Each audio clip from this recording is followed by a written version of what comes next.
बीगो पर आप लाइव आकर लोगों को एंटरटेन करते हैं और उनसे बातें करते हैं और वो आपको वर्चुअल डायमंड्स की शक्ल में गिफ्ट भेजते हैं। मैं अपनी पूरी शक्ल तो नहीं दिखाती थी, सिर्फ मेरी आंखें नजर आती थीं। शुरू में तो सब बहुत अच्छा था, मैं इसके जरिए लोगों से बातें करती थी। फिर एक दफा ये हुआ कि मेरे ब्रॉडकास्ट पर एक शख्स आया, उसने एक बड़ी रकम मेरे ब्रॉडकास्ट पर खर्च की और बाद में मुझे इनबॉक्स में मैसेज किया और कहा कि मैंने आप पर इतना खर्चा किया है, अब आप मुझसे दोस्ती करें और मुझे अपनी तस्वीर भेजें।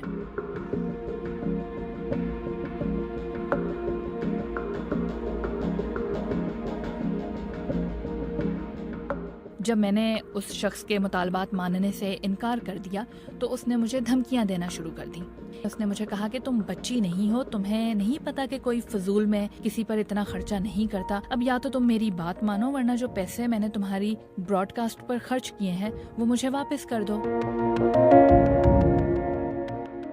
पेपर में एक मिस्टेक है, इन्होंने एक प्राइवेट का ऑप्शन रखा हुआ है। हम अगर यहाँ पे कॉल से बात करते हैं, अपना नंबर शो अप नहीं करना चाहते, तो उन्होंने यहाँ पे प्राइवेट मतलब हम जा सकते हैं प्राइवेट बात करते हैं। जब आप प्राइवेट चले जाते हो ना, तो वहाँ पे जो होता है वहाँ पे आप उससे वो कुछ भी मतलब डिमांड कर सकते हैं। तो आप मतलब यहाँ पे उन्होंने कहा हुआ है, बीगो वालों ने खुद कहा है कि आपने प्राइवेट नहीं जाना।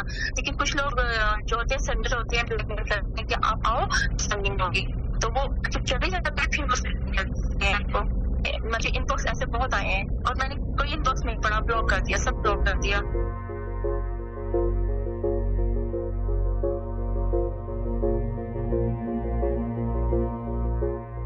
तरह की बहुत सारी कंप्लेंट आती रहती हैं। हम उनको स्ट्रेट फॉरवर्डली वहीं पे कह देते हैं कि अगर आपको लग रहा है कि ये बंदा सेंडर आपको वर्गुलेट कर रहा है या आपको हैरेसमेंट करने की कोशिश कर रहा है या आपको कोई भी सेक्सुअल चीजों के लिए फोर्स कर रहा है, तो आप इसको ब्लॉक में डाल दें, सिंपल। लेकिन अदारे के साथ हम सब उठाएंगे अगर वो बंदा उसको बीगो पे करे। वो बीगो पे ये सीन होते नहीं है, ये लोग ट्राई करते हैं उसके पर्सनल में जाने की, ठीक है।